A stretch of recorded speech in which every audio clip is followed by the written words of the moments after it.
बिस्मिल्लाहिर्रहमानिर्रहीम, अस्सलाम वालेकुम नाज़रीन, मैं हूं मुख्तार रज़ी और आप देख रहे हैं लबे आज़ाद।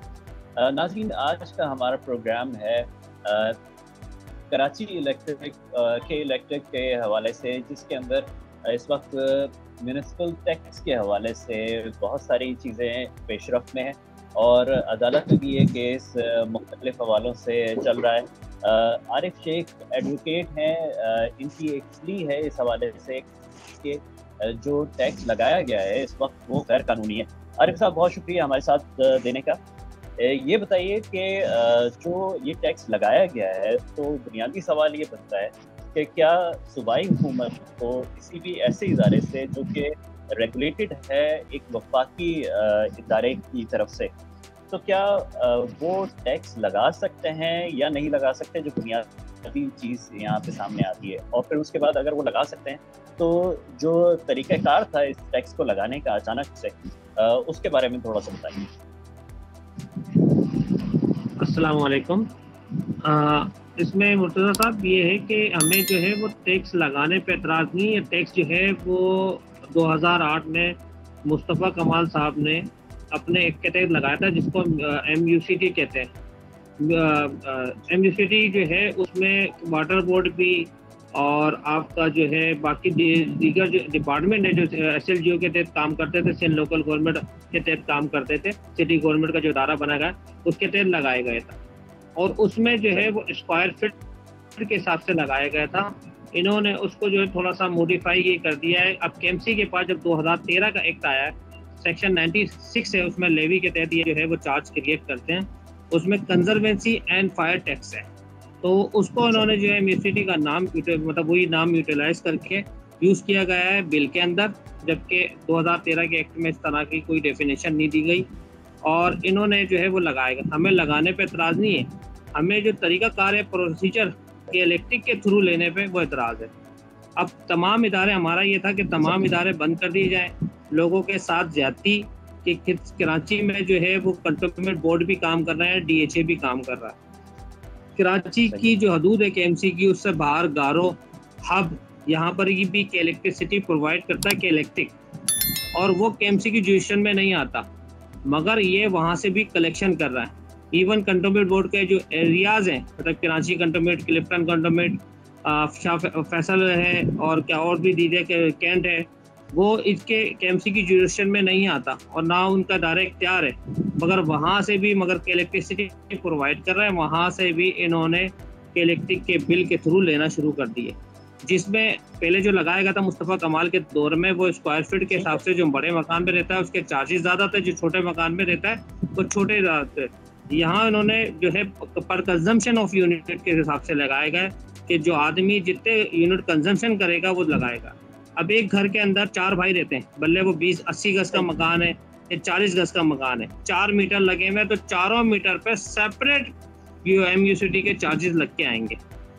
चौथी बात ये कि जो फेडरल गवर्नमेंट है TV लाइसेंस की फीस लेता है, उसमें डिस्क्रिमिनेशन नहीं है, वो ऑल ओवर पाकिस्तान से ली जाती है, सही।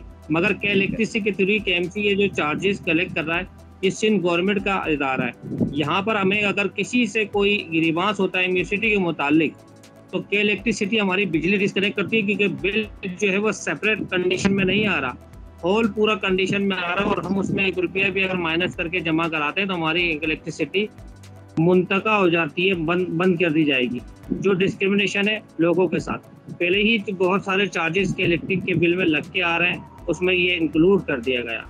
कल मुर्तज़ा वहाब साहब का कहना ये था कि हम 16 करोड़ रुपए रिकवरी कर रहे हैं कराची से, मगर जब इलेक्ट्रिसिटी के बिल में इंक्लूड कर दिया जाएगा तो उसमें जो है हमें 3.5 अरब रुपए की रिकवरी होगी। जिस पे कोर्ट ने उनसे ही क्वेश्चन आस्क किया था कि भाई कराची में आप ये रिकवरी कर रहे हैं, अच्छी बात है रिकवरी कर रहे हैं, मगर कराची के लोगों के साथ आप क्या फैसिलिटी प्रोवाइड करते हैं। सबसे पहले हमें ये सेटिस्फाई किया जाए कि सिंध गवर्नमेंट जो है वो प्रॉपर्टी टैक्स की मद में और जो है मोटर व्हीकल की मद में लोगों के साथ जो है वो इतना टैक्स वसूल कर रही है, वो यहाँ पर यूटिलाइज कितना किया जा रहा है, इस बात पे हमें सेटिस्फाई किया जाए। दूसरा, सिंध गवर्नमेंट जो जारी बात है ये पैसे कलेक्ट करती है। यहाँ तो ये कराची को कहा जाता है कि हायर कंजम्पशन रेट पे हमने जो है वो FBR के थ्रू कराची से इतना टैक्स वसूल किया, मगर यहाँ लोगों के साथ क्या बेनिफिट दिया जा रहा है? रोड टूटे हुए हैं, सड़कें बन नहीं रही, गाड़ियाँ पंचर हो रही हैं, प्रॉपर्टी टैक्स आप ले रहे हैं, तो आप इनको क्या फैसिलिटी प्रोवाइड कर रहे हैं? ये हमारा तरीके आपको एक चीज पे रोकूंगा। जो मेरी इत्तलात हैं उसके मुताबिक ये भी है, जो बिलों के तरीक़ाकार है, जो बिलों को उन्होंने रिसीव करना था, तो उसमें एक और सिलसिला ये भी था नाज़रीन कि जो एक पर यूनिट पे कंजम्पशन हो रही थी, दूसरा ये है कि एक अगर 80 गज का घर है या 120 गज का मकान है, वहाँ से पर यूनिट के कंजम्पशन के लिहाज से किया जा रहा था। हालांकि हम देखते हैं कि कराची के कुछ ऐसे इलाके हैं जो कि पॉश इलाके हैं और वहाँ पे 1000 से लेकर 800 गज 600 गज के मकानात भी मौजूद हैं, जहाँ पे लोगों ने रिटर्न मीटर लगाए हुए हैं और जो सोलर पावर के ज़रिए से वो के इलेक्ट्रिक का भी इस्तेमाल कर रहे हैं और सोलर पावर का भी इस्तेमाल कर रहे हैं, जहाँ पे उनकी जब ओवरऑल कंजम्पशन की बात आती है तो वो अप्रॉक्सीमेटली इक्वल टू 0 हो जाता है। इसका मतलब है उनके ऊपर टैक्स नहीं लगाया जाएगा। तो सर ये भी एक नाइंसाफ़ी नहीं है? आरिफ शेख साहब ये बताइए कि ये भी एक नाइंसाफ़ी नहीं है कि एक ऐसा शख्स जो कि 1000 गज के मकान में रहता हो वो तो टैक्स नहीं दे रहा, लेकिन एक ऐसा शख्स जो कि 80 गज के मकान में रहता हो वो टैक्स देने पर मजबूर है। बिल्कुल डिस्क्रिमिनेशन है। अगर इलेक्ट्रिक की जारी बात है, बिजली जो है वो यूज़ नहीं कर रहा तो सोलर सिस्टम उसने लगा के अपनी बिजली प्रोवाइड कर रहा है, तो सारी बात है वो बिल नहीं भरेगा इलेक्ट्रिसिटी का। मगर उनका कहना था मुस्तफ़ा क्या नाम है मुर्तज़ा बाब साहब का कि हमने 50 रुपये से स्टार्ट किया और 200 रुपये जो है वो मैक्सिमम बिल मतलब हम कलेक्शन करेंगे, उसमें जो है वो 50 रुपये स्टार्ट है 200 यूनिट तक, और उसका हायर जो रेट है हमारे 200 रुपये। जबकि अपने कमेंट्स जो उन्होंने कोर्ट के अंदर फाइल किए हैं उसमें भी रेट उन्होंने ज़्यादा मेंशन किए हुए, उसमें 400 तक करीब मेंशन किए हुए कि हम 400 तक रिसीव करेंगे। जबकि कोर्ट में हमारा इसमें ये कहना था कि भाई तुमने कोई जो डॉक्यूमेंट बनाया है तहसील के सेक्शन 150 के तहत आप जो भी डॉक्यूमेंट है वो पब्लिक डॉक्यूमेंट है, इस पर कानून शहादत, और आप डिस्क्लोज करेंगे कि आपने क्या रूल है, इनके साथ क्या टर्म एंड कंडीशन सेटल की कि इलेक्ट्रिक के साथ, सही है, उसमें क्या रेट आपके दरमियान तय हुआ है, क्या रेशो के हिसाब से के इलेक्ट्रिक को आप जो है वो ये कलेक्शन करने के चार्जेस अदा करेंगे। ये तमाम चीज़ें हमारी उनसे डिस्कशन हुई है, ये चीज़ें पर तो कोर्ट ने उनको डायरेक्शन दी कि भाई आपके दरमियान कोई भी चीज़ है, कोई डॉक्यूमेंट एग्जीक्यूट हुआ है वो कोर्ट में फाइल करें। तीसरी बात है कि कोई एग्रीमेंट इनके दरमियान कोई बना तो उसको जो है वो कौंसल के ज़रिए जो अप्रूव कराना पड़ता है, मेरी इतलात के मुताबिक वो नहीं कराया गया। तो ये चीज़ें हैं, तो ये तो मतलब कानूनी लिखोनाज है, तो उसको सारी बातें उन्होंने फुलफिल किया नहीं किया, क्योंकि उन्होंने जो फाइल किए कमेंट्स कोर्ट के अंदर उसमें मुस्तफ़ा कमाल के दौर की जो चीज़ें वो फाइल की हैं, जो अभी उन्होंने चीज़ें की हैं, एग्रीमेंट किया कि इलेक्ट्रिक के साथ या रेट तय किए या पब्लिक हेयरिंग की है नहीं की है, वो सारी चीज़ें उन्होंने कोर्ट से छुपाई हैं, वो कोर्ट में फाइल नहीं की है। कल एक एग्रीमेंट दिखा रहे थे कि हमारा 2017 में भी प्राइवेट इदारे के साथ जो है वो एग्रीमेंट था, जो कलेक्शन करने के लिए हमने उसको प्रोवाइड किया कि वो कलेक्ट करेगा, मगर रिकवरी नहीं हो रही, इसलिए हमने लोगों को ब्लैक मेलिंग, में तो लफ्ज़ यूज़ करूँगा ब्लैक मेलिंग के लिए उन्होंने के इलेक्ट्रिक का इस्तेमाल किया कि लोगों को जो 2-4 घंटे बिजली सप्लाई हो रही है उसको भी ब्लैक मेलिंग के, अगर तुम बिल नहीं भरोगे ये KMC के तो आपको ब्लैक मेल किया जाएगा। हमारे तो पहले ये है कि ये आवाम पे खर्च नहीं होना, ये खर्च होना है जो ओवर अपॉइंटमेंट है, जो सियासी अपॉइंटमेंट कर दिए जाते हैं इदारे के अंदर, उनकी तनख्वाहों पे खर्च होना है, वहाँ इनकी अयाशियों पे खर्च होना है। एक अफसर 4-4 5-5 गाड़ियाँ लेके घूमता है, इतना बड़ा अमला लेके घूमता है, उनके अयाशी पे खर्च करना है। तीसरा मेरी जो है वो एक ऑब्जर्वेशन है या एक मेरे दायरे बातें थिंकिंग कहेंगे कि सिंध गवर्नमेंट के साथ भी के इलेक्ट्रिक के रिकवरी जो सिंध गवर्नमेंट के जो है के इलेक्ट्रिक के बिल के तहत ड्यूज रिकवरी करा, उसमें भी कोई डिस्प्यूट चल रहा है सिंध गवर्नमेंट के साथ के इलेक्ट्रिक। मेरी एक थिंकिंग ये है कि अक्सर इदारे KMC के जो बिल नहीं भरते, के इलेक्ट्रिक इनको देने के बजाय वो वहाँ अपनी जो रिकवरी है वो एडजस्टमेंट कर लेगा, तो KMC को तो कुछ भी नहीं मिलेगा। KMC में अगर फेयर जारी बातें और जो ट्रस्टवर्दी अगर कोई कार्य शफाफ अगर कुछ बायलॉज बने, कानून बने कि पैसा आवाम देने को मना नहीं करे, आवाम कुछ आवाम पहले भी देती है, मगर वो तरीके कार से खर्च हो, लोगों की अय्याशियों पे खर्च ना हो। सही है। अच्छा सर ये बताएं कि कितना अर्से पहले आपने ये प्ली डाली थी और अब जाके इसकी हेयरिंग हुई है? क्योंकि हमारी इत्तलात के मुताबिक जब पीटीआई की हुकूमत थी उस वक्त भी ये मामलात आगे आए थे और उस वक्त भी नेफ्रा की तरफ से इसके ऊपर कोई वाज़ेह अहकाम नहीं दिए गए थे कि इलेक्ट्रिक सूबाई हुकूमत के लिए टैक्स कलेक्शन कर सकता है या नहीं कर सकता। नहीं, बिल्कुल आप सही कह रहे हैं। ये अप्रैल में हमने ये पिटीशन डाली थी।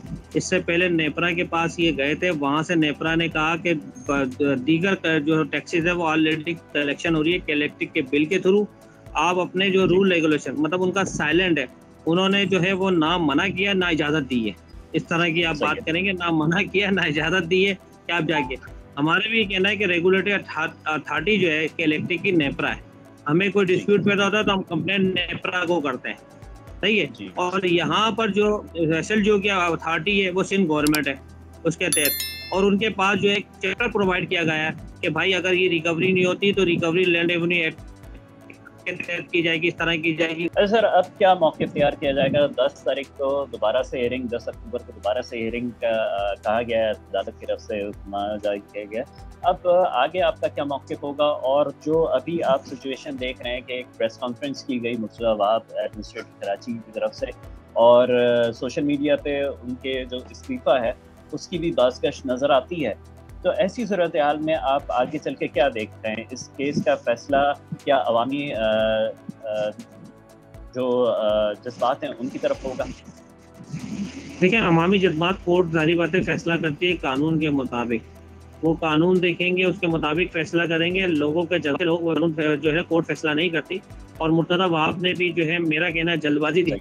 जिस पार्टी से आप ताल्लुक़ रखते हैं वो पार्टी ने कराची को क्या प्रोवाइड किया, मैं हम कैसे मान लें कि आप जो आप बात कर रहे हैं वो बात सही है नहीं है? फिर बाहर निकल के वो साफियों को भी कह रहा है कि मैं आपको दे देता हूँ, आप रिकवरी कर लें या कोर्ट के जरिए मैं रिकवरी करा लूँ।